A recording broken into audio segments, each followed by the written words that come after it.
the Blooms and Beyond podcast, a podcast that uncovers plant history, culture, and management through the lens of science. I'm your host, Ping. How's everyone doing today? I am doing great because here I have one of my fellow horticulturists, Previous Borlaug, and my colleague and friend, Dr. Ryan Contreras from Oregon State University, joining me today. And we're going to talk about one of the, I think, very important topic about applied breeding techniques, especially for ornamental. So I know he has tons of knowledge and story to share, so I don't want to steal any more thunder from a speaker today. Let's just jump right into it. Without further ado, here is my conversation with Dr. Ryan Contreras. I hope you enjoy. So hi, Ryan. Welcome to the podcast. But first, let's start off with the introduction. Can you tell our audience a little bit about who you are and what you do?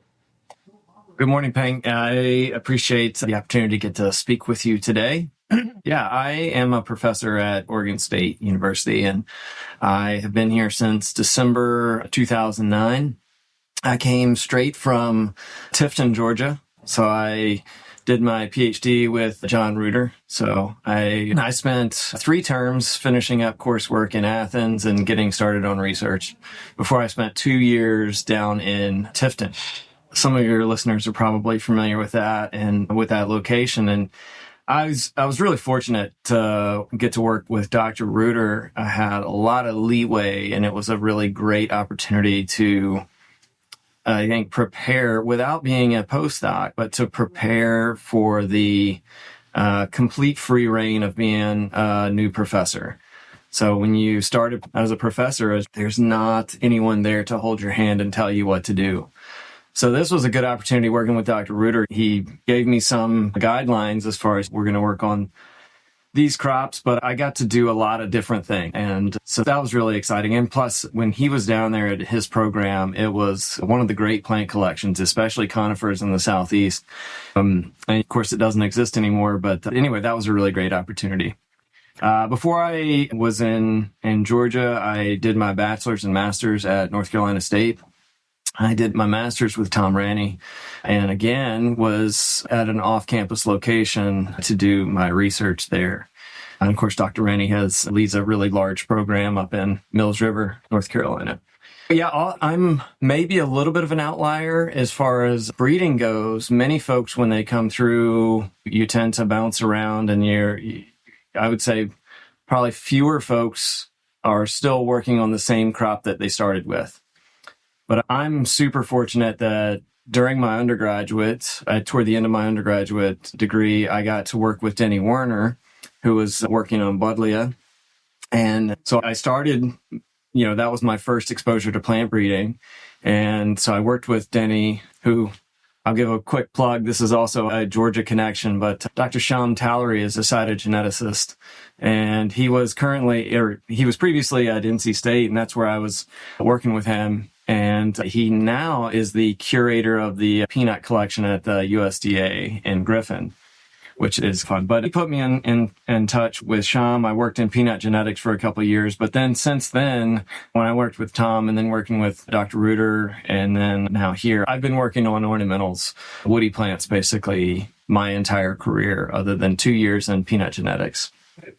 So I think that's probably enough rambling about where I came from. I'm a North Carolina guy. I come from the beach of North Carolina. So being in Oregon, it does fit me, but it's pretty far away from where I started out. I was going to say, if you're from the North Carolina, it's basically opposite. But temperature-wise, it's not that extreme different. And Oregon is a great place to live. Yeah, it is interesting. I'm up near the 45th parallel here, but we're actually a zone 8 where I am in the Willamette Valley. We're a very different zone 8 than where I was in Tifton, Georgia. Of course. With the amount of heat is vastly different, but it actually, we're more temperate here than even in eastern North Carolina where I'm from. Mm-hmm. So it's a good place to grow trees. We get cool and we generally stay cool, and it's a good place. Yeah, and I know that you mentioned a lot of names throughout your trajectory. And I have to tell you, those are great breeders, researchers themselves, but also apparently a great mentor because they give you all those techniques and soft skills even that you normally don't get from grad school. And those skills are actually the ones that make you successful. Yeah, and there's a much longer list. Yeah. And if I could give one piece of advice, if you have graduate students that are some of your listeners, which I'm sure there are, is take advantage of the folks that are willing to give you their time and listen to them. The list of mentors is far longer. At NC State, I was around Craig Gincho, who is a legendary sweet potato breeder, and I learned a lot from Paul Fonts and teaching plant ID. And at Georgia, Wayne Hanna is, again, he's been around and basically had 3 different careers and reinvented himself in different crops. And learned a lot from him and Dr. Peggy Ozias Akins. Yeah. And there's just a massive amount of people. And what often maybe gets left off of who gets left off of the thank you list is the technicians, man. That if you want to learn how to grow the stuff and how the day-to-day actually happens, the Nathan Lynch and Joel Mallory and Tom Aker at NC State were the ones who were doing it on the day-to-day basis when I was there. And Nancy Hand and the other folks down in Georgia. Yeah, I learned a ton from them. And another thing that I'll say is that you get to observe management styles and talking to those folks a lot. You get to learn what works and what doesn't work from a management standpoint. So that's, there's getting to this stage there's a lot of folks to say thanks to. Yeah, I am with you. So anyhow, Ryan, I know you for a couple years already. What first sparked your interest in horticulture in general? Do you see yourself as a nature kid growing up? Because we know you start your breeding or ornamental breeding towards the end of your college or bachelor degree. But before that, do you know if horticulture is a thing? Yeah, so I grew up, when I was a kid, we had coastal Bermuda hay, we had hogs and rabbits, and I actually grew up there were 32,000 lay-in hens, so it was chicken houses before automation, so it was picking up by hand, and all sorts of diversified farming on a small to modest scale. So I grew up in that fashion. I was in ag program when I was in high school, and I had a really great example who wasn't my sister, but was basically my sister. If you're from the South, this is how it is, where she was family, but not family. And she had gone to NC State and got a degree in ag ed and extension, got a master's degree. And so I saw that as a really great career path. And I think like many folks who, if you come from an ag, a school that has an ag program, I think there's a lot of greenhouses that are being used as greenhouses. So I had that and desire I wanted to go become the ag teacher, move back to Beaufort, go to East Carteret, be the ag teacher, and actually develop a horticulture program. So I thought that would be a really rewarding career path. So I started in ag ed and extension, and during I think it was my second semester, I was taking animal science and all of these other metalworking and things it was fine. But then I took my first horticulture class, and anybody who's from NC State knows Bryce Lane. And Bryce is a super charismatic, compelling, amazing instructor. And after I took Bryce's class, I said, the other stuff is fine. This is what I want to do. And so then I transferred into horticultural science. And after that, for a long time, I thought I wanted to be a grower. And I have a great story about why I decided to move from that. I was working at a nursery in Apex, North Carolina, outside of Raleigh, called Tuning Nursery, specialized in evergreen azaleas. And fantastic operator, fantastic nursery. I learned so much working there. But every summer, the owner, it was small as far as there was only like 4 or 5 employees. But every summer, the owner and his partner, they would leave and go down to Wrightsville Beach for a beach volleyball tournament. And during that time, it's like August in North Carolina in the Piedmont. So insanely hot. And I realized that basically I was the only thing standing between kind of financial ruin in this guy. So to me, I like the stress. I couldn't deal with the stress of being chained to the nursery that hard and then having to turn it over because I was a college kid and I was probably more responsible than most, but at the same time, like it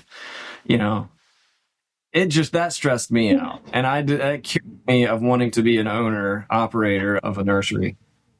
So I actually started getting interested in research. And the first research that I thought sounded interesting was weed science. I thought that was fascinating, that you could conduct a career in research that would help solve, especially at that time when I was out weeding all day, every day.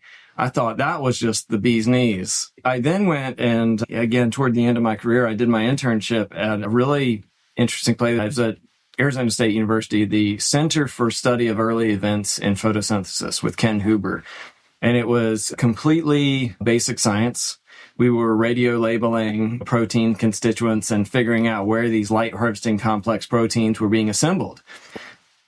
I learned a lot of lab technique, but more importantly, I learned that what I wanted to do was not be in the lab 100% of the time in a window room radio labeling proteins.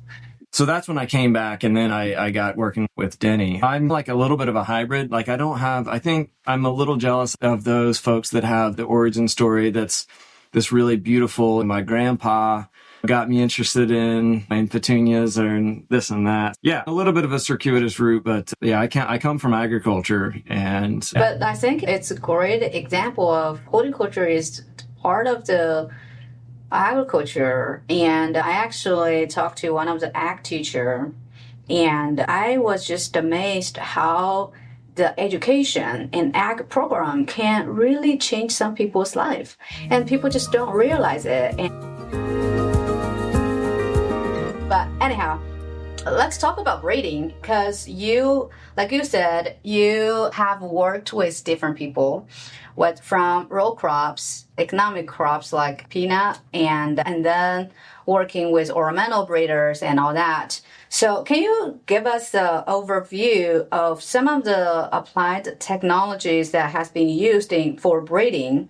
And we know ornamental can be a little bit different because some of the techniques are not going to be used in ornamental. But just to give us an overview of the breeding techniques that used and you have learned over the years, and then we can talk more about the ornamental part. Yeah, I guess I'd start with breeding. It essentially is not a very complex science. Its essential nature of breeding is observing variation and then choosing something that's better for whatever trait is of interest. Yogi Berra, I think he has all these great quotes, but Yogi Berra said, you can learn a lot, or you can see a lot just by looking, something like that.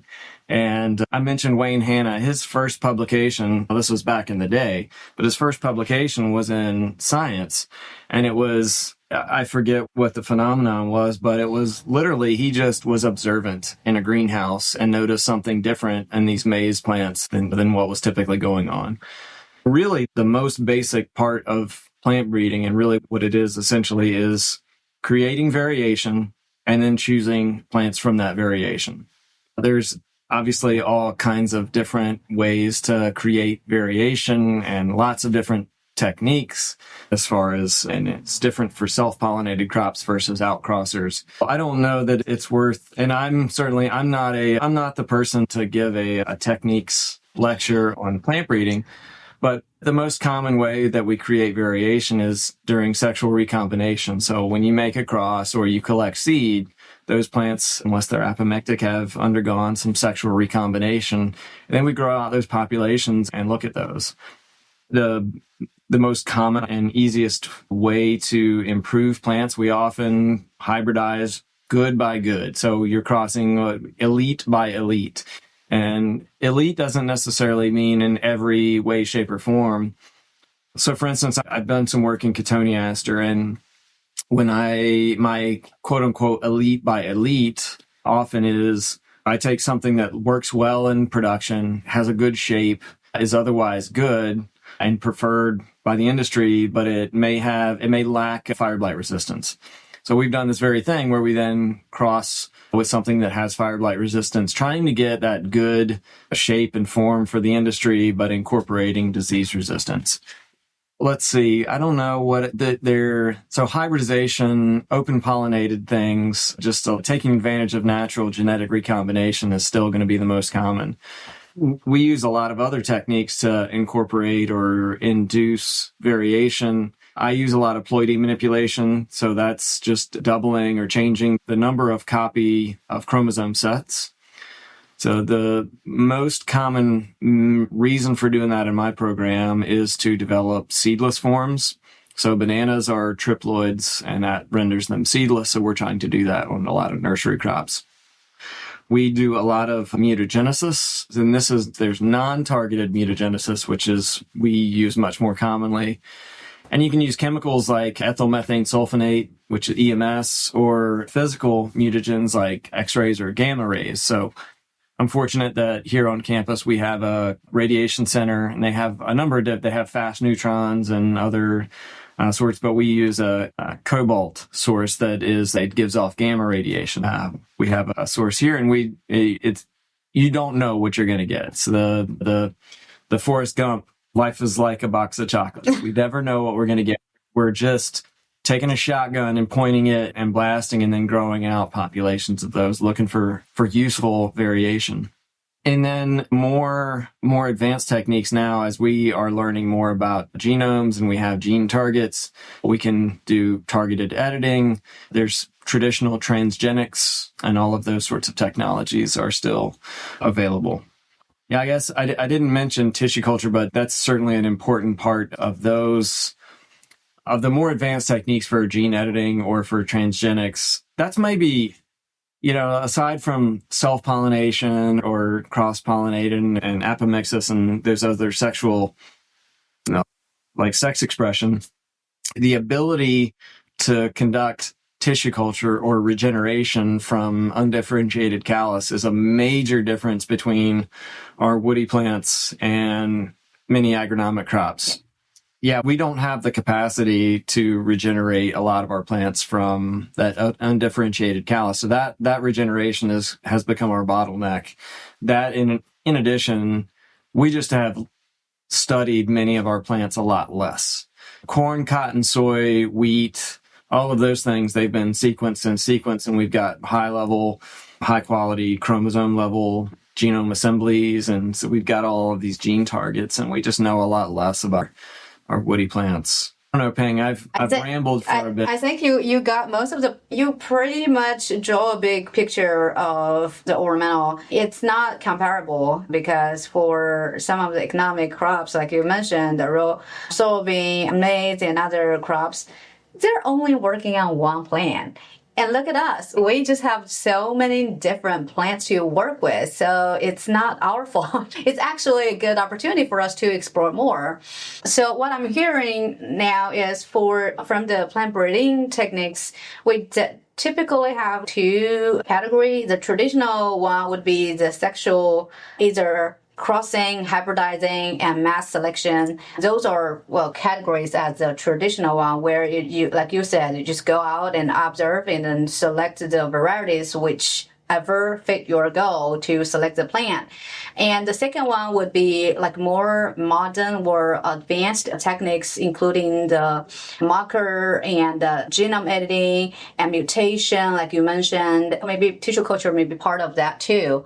But in terms of, because I remember before our recording, you said for some of the row crops, they do, and even vegetables, they do, like for instance, backcross.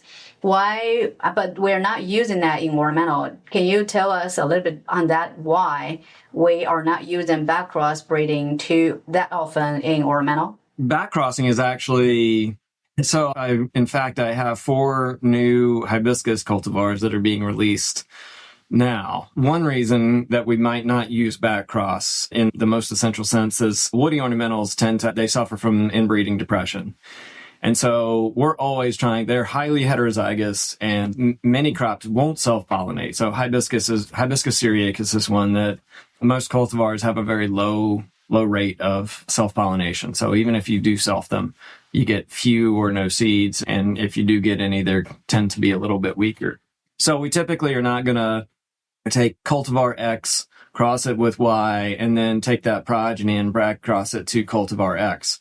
But there's I'm calling it the pseudo backcross that we're using with these hibiscus cultivars, where we're taking hybrids of hibiscus syriacus and hibiscus perimutabilis that were already in existence.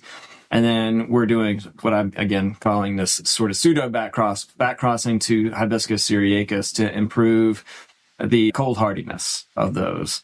And so we've now got these tree form hibiscus that are really vigorous and they grow like trees, but they have a little improved hardiness over those previously released cultivars of Tosca, Lohengrin. And but primarily you don't want to keep a narrow genetic base when you're working in woody plants. They typically suffer from inbreeding depression. Backcrossing to one of the parents is going to continue narrowing that, and you're likely going to get inbreeding depression. Yeah. So for folks who is wondering what is backcrossing, it is actually a process where you make a cross of a hybrid, which is the offspring with one of its parents. That's just put out there so people would understand more.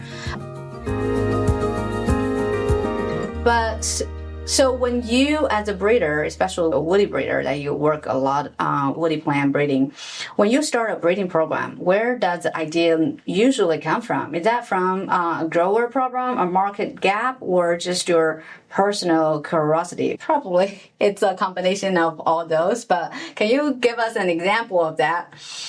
Yeah. It's great. It's the most fun part, I think, actually, is coming up with the ideas. So in my program, we're not the largest, but we're, I think, one of the more diverse. So we have germplasm and small projects, at least, on close to 50 genera. And yeah, the ideas they come from all of those places. I'll give you, for 14 years, I taught plant ID, and just recently have stopped doing that. But one of the plants that I taught, I taught it just because it was nearby, was Kolkwitzia amabilis. And I taught it, we didn't have a good specimen on campus. I literally taught it, there was a 7-foot tall privacy fence, and the plant was climbing over it and would come down onto the sidewalk to where we could access it on the sidewalk. But it's a plant that's been around for a long time. It's really hardy, bulletproof. We call it elk proof because you'll find it in these old homesteads, but it was just giant. It just needed to be smaller. Another example I got here, I had not really encountered flowering currant. But man, it flowers in the spring or in the early spring. It's kind of like forsythia. It's the harbinger of spring. And Ribes sanguineum is just gorgeous. But then after it flowers, it's just leggy. And so those are examples where I'm just noticing I'm a gardener as well. And so that would be great. It just needs to be a little bit reined in. There are other times where races. Huge crop, right? So Oregon is the number one producer of common cherry laurel. And that's one that growers repeatedly want to solve cherry laurel or shot hole disease. And they want to solve the issue of seeds because out here we have Western cherry fruit fly. And so you're limited on shipping to certain states because of Western cherry fruit fly. Plus it's a bit of a weedy species. So that's long been a big priority. Similarly, maples, there are a number of really weedy species of maples. Oregon is also number one in shade trees and particularly in maples. And so it's really economically important to our growers. There's other crops that you just stumble in because they're fun and there's a lot of diversity. I had the opportunity to go to Santa Cruz Arboretum early in my career, and I was probably 100 feet away from a Philadelphus madrensis. And the fragrance from it was just insane. I know. I got up on this plant and it was incredible. So we took cuttings and brought it back, and that triggered a whole Philadelphus breeding program. I'd be lying if I didn't say there are times when I look at trends in the nursery industry. If you're chasing a current trend, you're too far behind. Yeah. I'll say that. But there is some level of trying to predict what's going to be hot, and I do that. I'm not a marketing person, but I try to observe that. But it's more talking to growers. I spend a lot of time, not as much as I would like these days. I'm in my office too much. But I talk to growers a lot and try to see what are their pain points. And labor is a pain point. And it doesn't matter where you are, labor is a pain point. And so we do try to grow plants or try to develop plants that are going to have fewer touches in production. We have a few promising selections. We've got I guess I maybe shouldn't say, but we have a few things that are coming out that's really the improvement, is that they root easier, they remain more compact, and they just require fewer prunings during the production process. And we are my consumers, of course, we want home gardeners to enjoy our plants or landscapers or whatever, but really my first and most immediate stakeholders and my customers are the wholesale nursery industries. Yeah. And it has to work for them. It doesn't matter how beautiful and gorgeous the plant is. If you can't make more of it and you can't make any money on growing it, then it's not going to go anywhere. Yeah. One more, just did my final, and I'll let you ask your next question, but brands have reshaped all of this. So yeah, I am trying to work with all of them. So we do have some really close relationships with a couple of companies and a couple of brands, but I'm trying to work with everyone because being a public breeder, I do think I take that seriously, and I want to make sure that we're helping the whole industry and not just one or two. But yeah, the brands have just completely, so I try to listen to those folks because they're much more savvy about what sells and what doesn't. Because at the end of the day, I don't make money whether the plants sell or not. I've got my salary, so. Yeah, and also they have the data, the first-hand data that can tell them the popularity of a certain plant. And like you said, you cannot, if you're predicting or following the current trend, it'll be too far behind. It's really something that I call breeders, if we're in a fashion industry, I call them the fashion designers, because especially in woody ornamentals for breeding, and if you want to create a new cultivar that will become popular, you have to trace your back to start working it maybe 10 years before it can hit to the market and becoming the next fashion in the market. So it really is a hard work and long process just for taking one plant out, just to make one plant to the market. Maybe that's the good news, is that it takes so long that you don't really need to trend, because if you've ever heard Dr. Durr talk to the plant clock, they think that it's like fashion, like you mentioned fashion. And now the clothing from the 90s when I was in high school is like back in fashion now. So everything is going to come back around, and it takes me 17 years to release a cultivar. So who knows what's going to be hot in 17 years. So that's why we work on so many different crops. Yeah.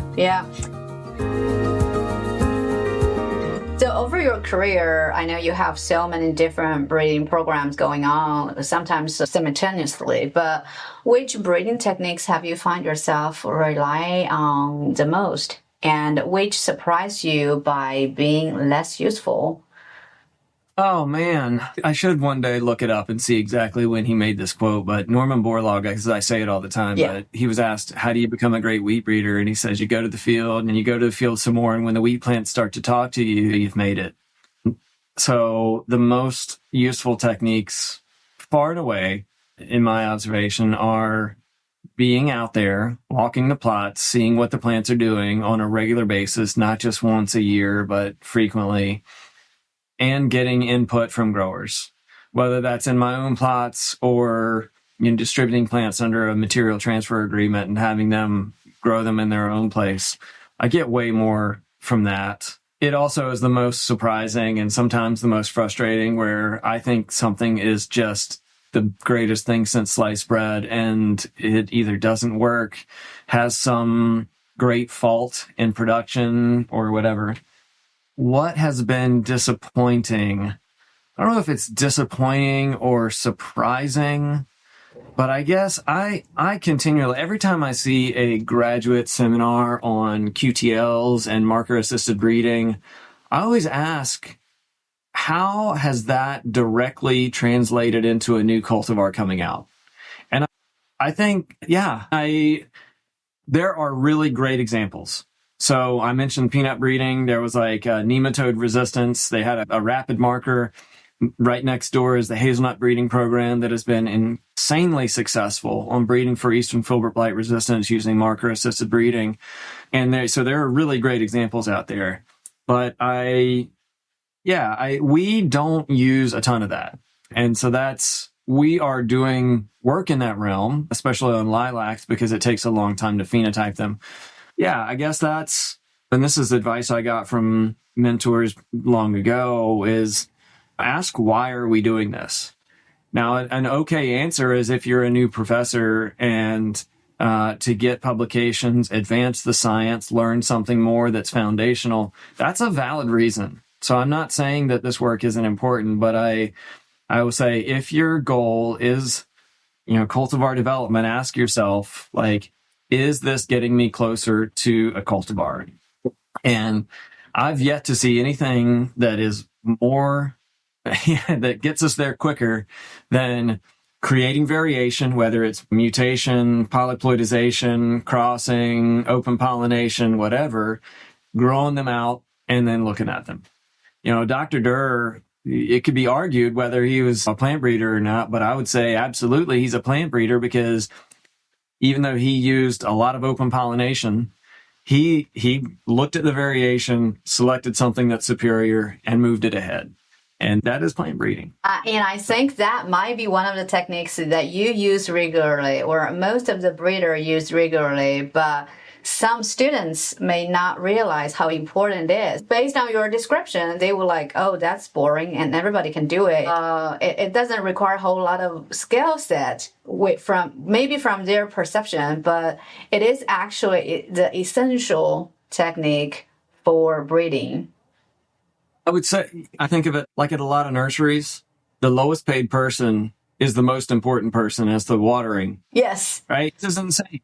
Right? And it takes a lot of nuance and a lot of skill, and it's nothing is more important than making sure that everything has the right amount of water. And it's a difficult skill to develop.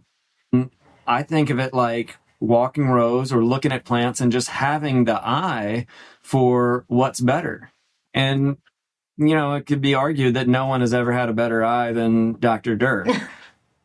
I've got a plant that is currently being evaluated or considered by a major plant brand, and it was just a seedling that's here on campus. I go to lunch at a building that's nearby, and I observed it and said, man, that is different, and that is better than what I have seen in the industry. You can look down on these as being not fancy technology, but it's about what your goal is. If your goal is to introduce something that's better, I don't think you don't have to be running markers or doing CRISPR or anything fancy. Yes. Since we're talking about this, can you just give us an example where you say the classic techniques and just go out there in the field and look at the plants kind of outperformed more advanced or sexy high-tech approach? I mean, we're not here to say that all those high-tech approach are not as important as the traditional ones, but sometimes, you kind of have to combine those two to reach your goal, as you said, depending on what your goal is. That is an interesting question. I guess it would be lilacs, because that's the only one where I can compare both of them. We're working toward, so we've been sequencing lilacs, and we've done genotyping by sequencing, and we have some markers that are associated with reblooming. And we've been working on that since 2013, and still don't have what I would consider to be really useful and identified, validated, effective markers. So that'd be my best example. And I think, not from my own program, but yeah, I see in my colleagues, these students are doing really fantastic work. And they've identified these QTLs that explain lots of the variation. But at the end of the day, that's not how the cultivars got developed. What about using some of those high-end, high-tech approach to kind of confirm your field observation? Did you have an example of that? And where sometimes it's observation and the technology results might be contradictory. Yeah, I mean, we do have SNP markers that are related to reblooming. And so we're going to turn those into markers. And so that's at the end of the day, we will ultimately validate our field observations for reblooming. And we want to tie all that together. And that's gone down this trail a little bit. That's to me, part of the larger knowledge seeking that's going to benefit lots of crops. So in horticulture, there's a lot of remontancy, and reblooming is huge. You could argue that it started with Buddy Lee on encore azaleas, but encore azalea, endless summer hydrangeas, knockout roses, those things revolutionize those genera for what people expect. Now, if you can hardly sell it unless it blooms either continuously or at least more than once or on new wood, you can't really sell hydrangea, rose, or azalea. So those have really changed it. But we are trying to do gene discovery and identify markers that are associated with those. Yeah, so at the end of the day, we want to validate, and because, these traits especially, the environment plays a huge role.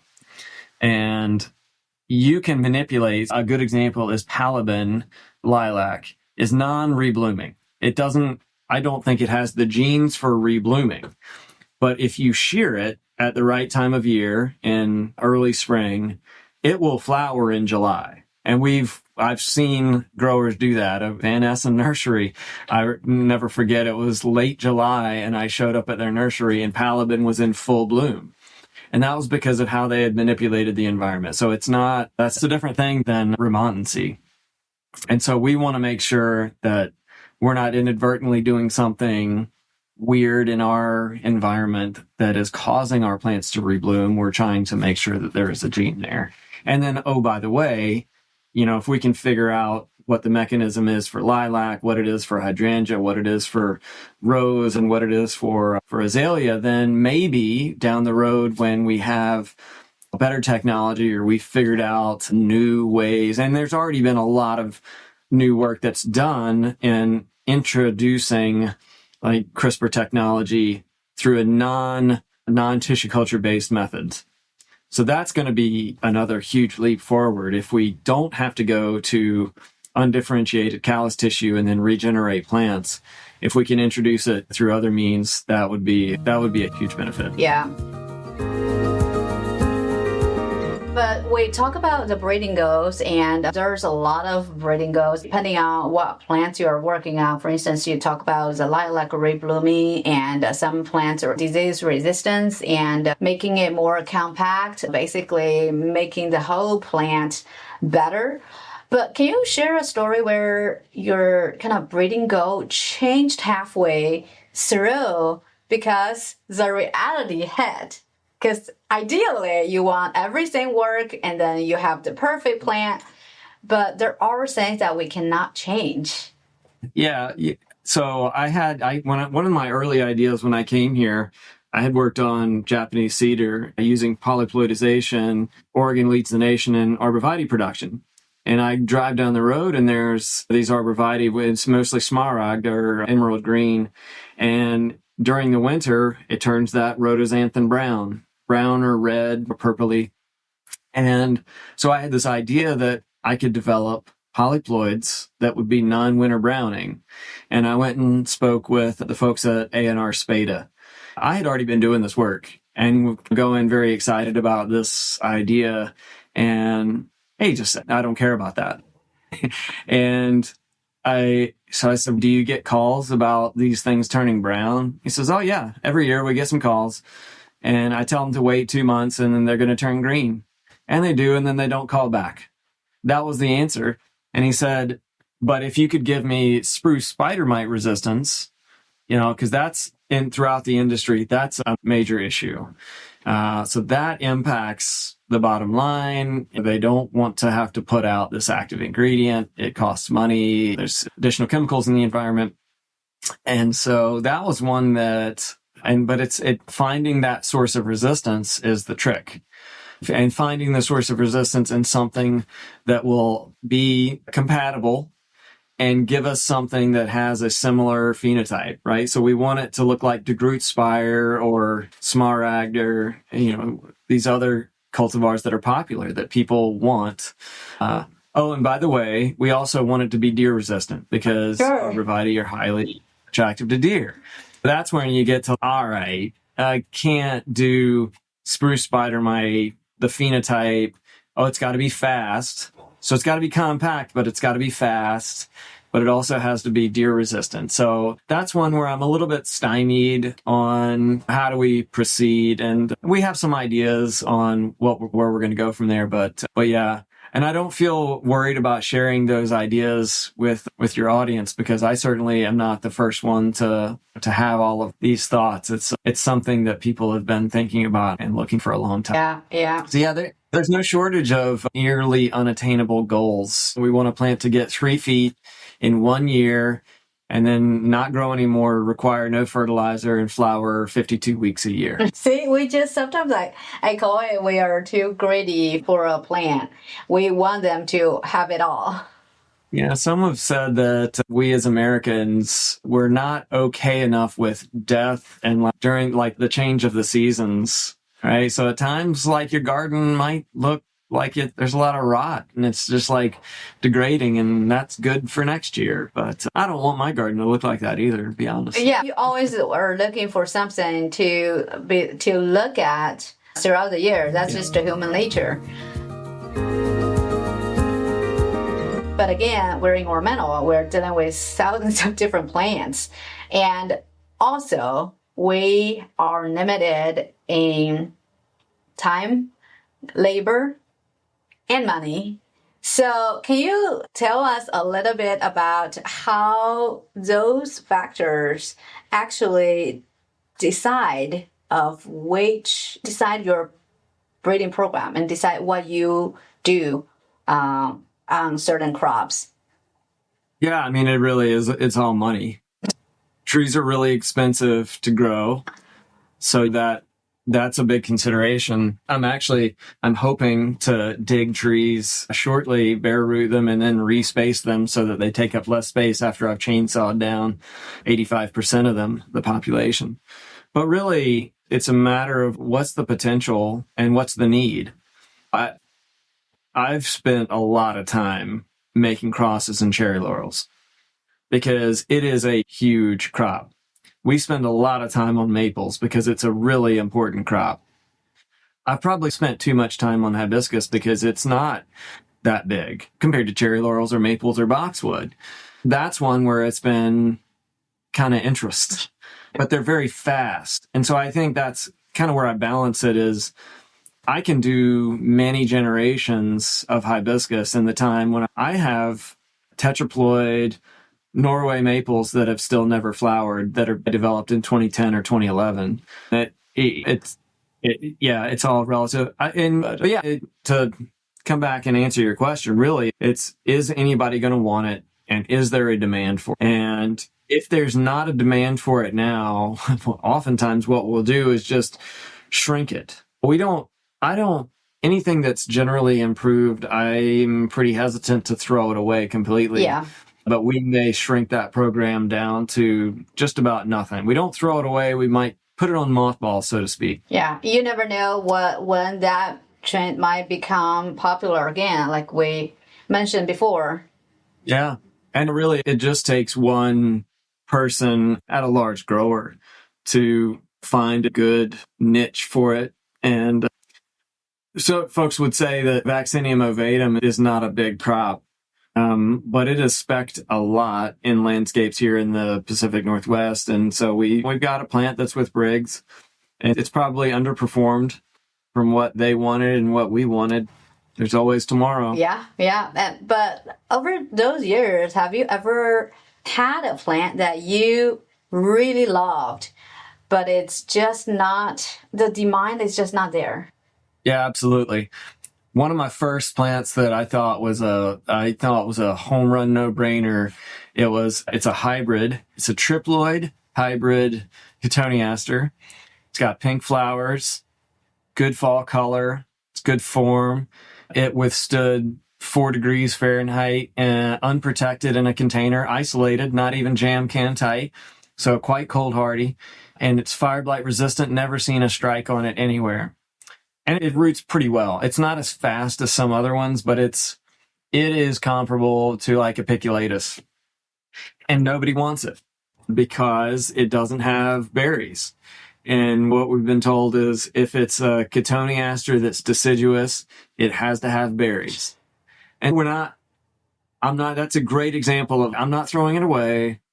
I don't have a big row of it anymore, but we're keeping a few of them just in case somebody is to come along. But yeah, that was a great one. And it was an early, really excellent lesson, a reminder as to who I'm breeding plants for. I'm not breeding plants for what I think I want. I'm breeding plants for what people who are in the industry, what they need and what they want. So yeah, I think that's a very good quote. We're just biased for all those plant people. We love them all. We do find value or characteristics for each crop that need to be improved and that needs to be appreciated more. But at the end of the day, it's a consumer, it's a gardener who's going to their local garden center and grab the plants. And then we're like, okay, if they don't have that, then they're not going to buy the plant. So we are serving them, not us. Yeah, and I'll say not only am I not perfect, which that's obviously an understatement, but the nurseries and the brands and the whole process is not perfect. There are going to be plants that we introduce that are not going to be great. Dare I say, I will introduce some dogs during my career, and there's one that I've introduced that, is probably, in hindsight, probably shouldn't have been released.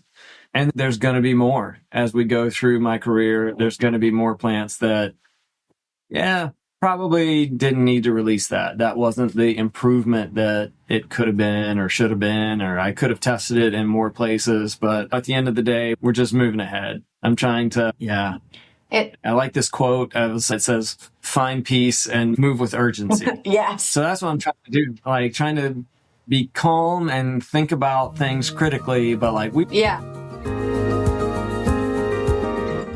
So when we're training the next generation, because I know you also teach, when training students, which techniques do you insist that the students master first?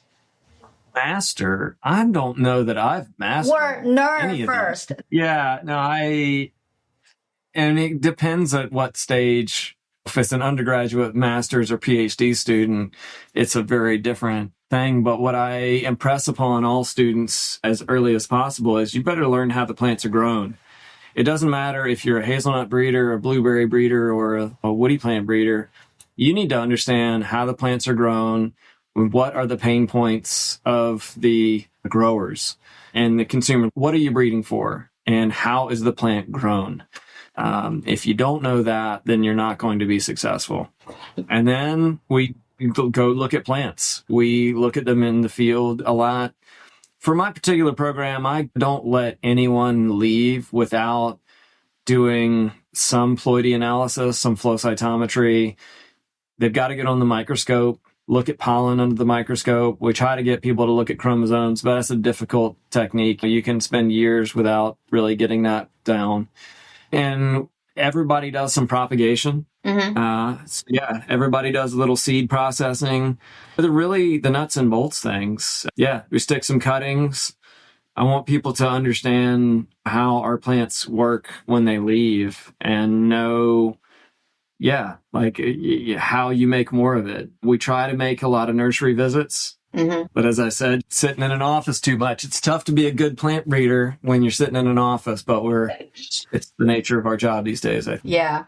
With that in mind, if people wants to get more information of your lab and follow along your work, or just keep in touch with you, where do you recommend to them go and find those information? If you go to horticulture.oregonstate.edu and you go under people, you can find my lab there. I'll put the link. I already have that link in the document, but I'll make sure I put a link on the show notes too, so that people can find that very easily. But Ryan, thank you so much for taking time out of your busy schedule to talk with me. And those information are just valuable for anyone, either it's students or growers or breeders, to just hopefully get some out of this. And the goal is to grow better plants and appreciate more plants. Yeah, and I really appreciate getting to talk with you, Peng. And I'll give a quick plug. I know that you're involved with IPPS, and I would encourage, if there are any students that are listening to this, we all think about being involved with ASHS and ISHS, but I would really encourage students to get involved with IPPS, because that's where you go, you meet growers, you go see these operations, and you really, to seek and share is the motto, and it's really important. It's where the rubber meets the road. So I would encourage that. Yeah. But thanks again. It's really fun talking with you, Peng. Conversation like this only happen when you support the show. For more information and find ways to support us, please go to bnbpod.com, bnbpod.com. If you like what you are hearing, spread the word and share this podcast with the people you love. Make sure you hit that subscription button and give a review for the podcast. And as always, go check out the show notes to learn more about this topic and other topics we featured on the show at bnbpod.com. Thank you for listening. Till the next time, stay healthy and go plants.